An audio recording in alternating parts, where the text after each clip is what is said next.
Welcome to Behind the Line, where we pull back the curtain on the challenges facing first responders and frontline workers. The work you do is unique, and so are the stresses that go with it. Join me as we tackle key issues to reduce risks for burnout, and as we work to support you in doing the job you love without sacrificing being the kind of person you want to be. Hey there, and welcome back to Behind the Line. I'm your host, Lindsay Faas. If you're new to Behind the Line, what you should know about me is that I'm a clinical counselor specializing in trauma therapy.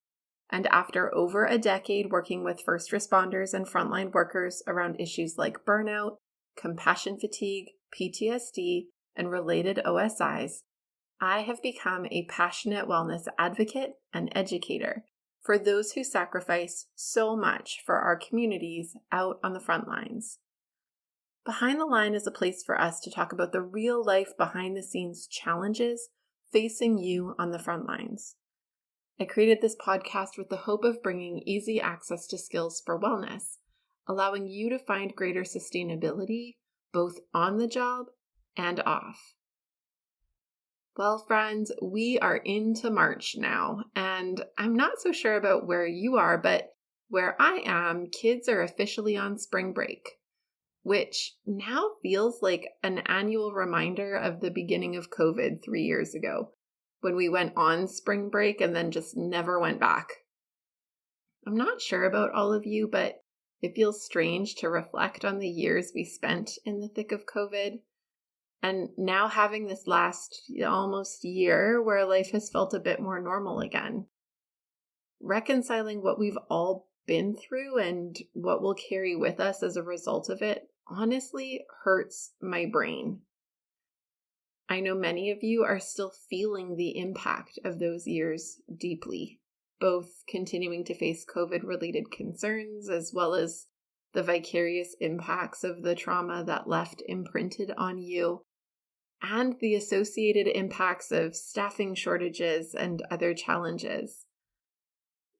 In so many ways, what you are impacted by in your work is big stuff. It's not just the calls, it's the weight of the day-to-day demands piled up with the bureaucracy, the lack of support, the budget and staffing issues, the toxic cultures, and so much more. In the face of these big influences, I think a lot of people feel like the idea of resilience is a joke. It can feel like the odds are stacked so high against us that a few resilience tools are not going to come close to protecting us. It can also feel like a thing we do for us won't touch the many things that are hitting us constantly. Please believe me, I hear you, and I get it. Meanwhile, not engaging in resilience efforts and being really strategic and intentional about your own wellness is a surefire guarantee to end up in burnout or worse. It's a little like saying that wearing a bulletproof vest won't prevent you from getting killed. True, it might not. But not wearing it when entering the line of fire increases those odds pretty significantly. If it were me, I would rather have it than not have it. And that brings us to our series, In the Thick of It, Small Steps for Quick Wins. During this series, I've been bringing you some of my favorite tools. These are things that are not rocket science. They're totally able to be integrated into your life, no matter how crazy or chaotic it is, and they are guaranteed to make a difference if you apply them consistently. And today, we're going to talk about brain-strengthening tools that support resilience. If you like this episode, you really need to go check out my Beating the Breaking Point Resilience Training Program, where we delve into deeper detail and where you can get support in applying the tools inside of the support experience. The link is in the show notes. Go check it out.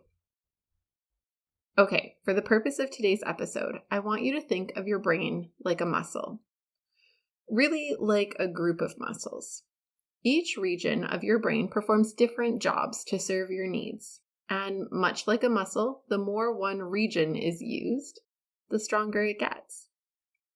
I've used this example before, but it's been a long time and I think it has a lot of value, so bear with me. Think for a moment about bringing home a big pile of groceries. You go to the trunk of your car, reach in to grab 4 bags at once. Which hand do you reach with?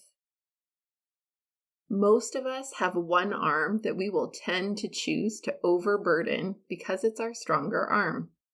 Without even thinking about it, we will reach in and grab those bags and haul them into the house using whichever arm our bodies unconsciously prefer, as we internally know that it's stronger and more dependable for this job. It becomes the arm that does the reaching completely unconsciously.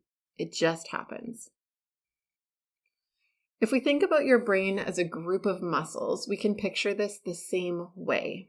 When you have something stressful, challenging, or heavy come up in your life, what part of your brain is unconsciously reaching to pick it up? What part of your brain is getting strengthened and is being unconsciously trained to do your heavy lifting?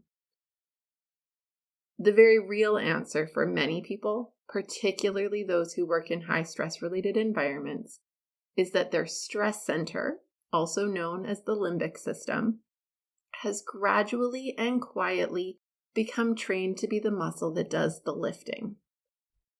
Because we spend more time in survival responses than a brain was ever intended to spend time in, that muscle has gotten worked and worked and worked and has built itself up to feel really strong. Think of every stressful situation as a heavy-weighted bicep curl for that part of your brain. Given your work, you have disproportionate exposure to stressful experiences, and so this part of your brain is doing bicep curls all the time. What that means is that when something comes up, including not particularly end-of-the-world type things, like finding out your kid has a school project due that you didn't know about, the part of your brain most likely to react and pick up the situation to run with it is your stress center. If you have had times where your reaction to something has felt really disproportionate to the situation, or where you felt really anxious or worried about something that's not really a big deal, or where you quickly jump to shut down or numb in a scenario that overwhelms you more quickly than it probably should, those are solid indicators that your limbic system is running on overdrive and picking up things it has no business carrying. So, what do we do about it?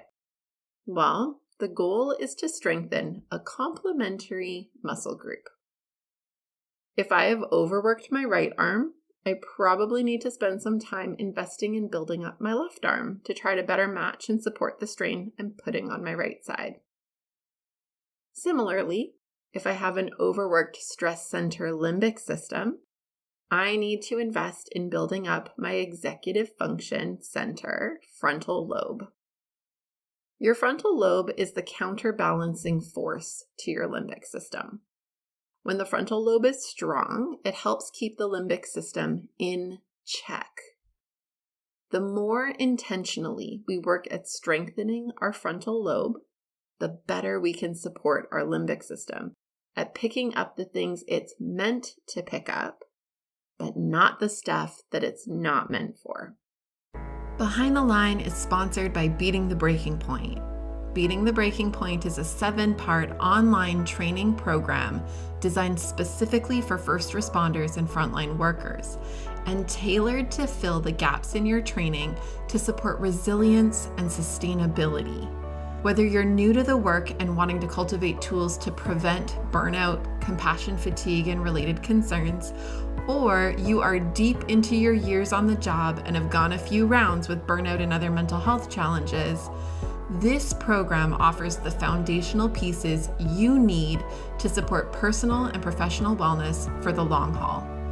You are a helper. You love your work and you sacrifice a lot.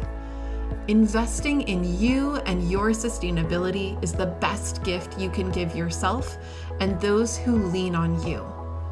We make this program as risk-free as possible by offering a limited money-back guarantee to ensure that it's a fit for you. If you enjoy Behind the Line, you are going to love this program. Google Beating the Breaking Point Lindsay and find everything you need to get started, or use the link in the show notes.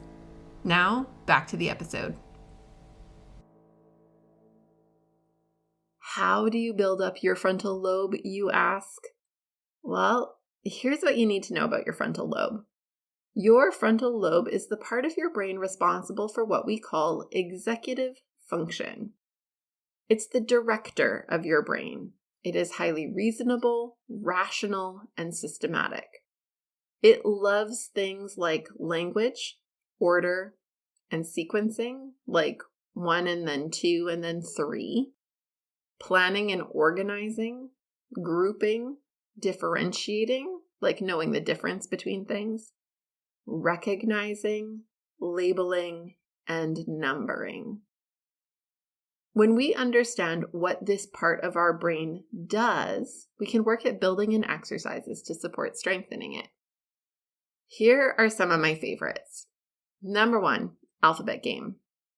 Choose a category like fruits and vegetables, movie titles, actors, actresses, song titles, Disney characters, whatever you're into, and work it through from A to Z. A, apple. B, banana. C, cantaloupe. D, dragon fruit. And so on and so forth. This exercise involves language, labeling, differentiation, and sequencing. It sounds stupid simple to name things in alphabetical order, but it is just hard enough that it puts demand on your frontal lobe, and that's what we're looking for. Number 2, name as many countries as you can.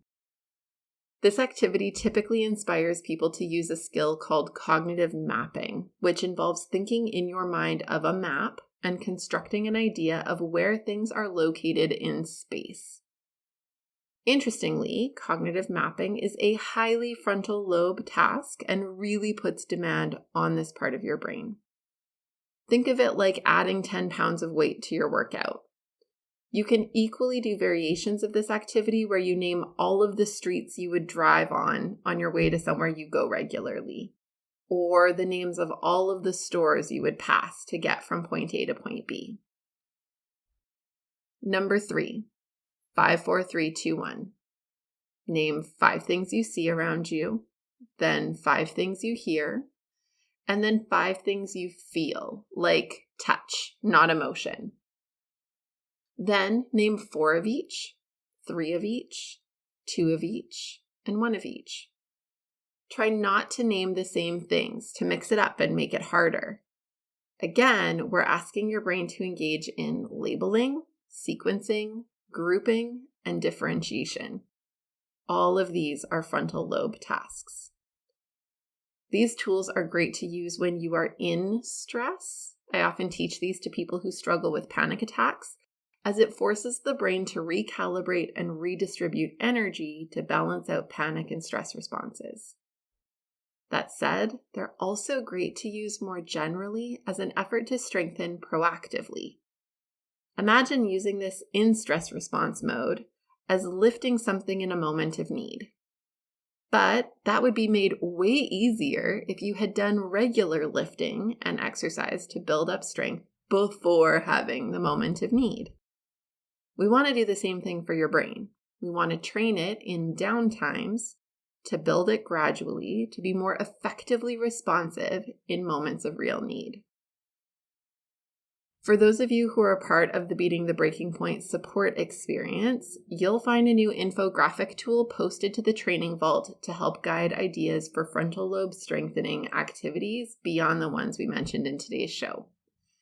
If you haven't yet registered for Beating the Breaking Point, go check the link in the show notes. And if you have any questions about joining, email me at support@thrive-life.ca. As we wrap up today, let me remind you that if you value this podcast and want to help us in our mission to support frontline wellness, there are 3 ways you can do just that. Number 1, rate and review Behind the Line on Apple Podcast or wherever you're listening. Number 2, follow me on social media at Lindsay A. Faas and engage with me and this amazing little community that we're building there. Every time that you like, comment, and share our posts, you help us spread like wildfire, thanks to the magic of the algorithm. And last but not least, share this resource and our other resources with those you know. I love hearing about teams listening to the podcast during meetings and workplaces using our free burnout indicators checklist as a staff-wide self-assessment tool. We want to see these resources in the hands of everyone who needs them, so feel free to share them far and wide.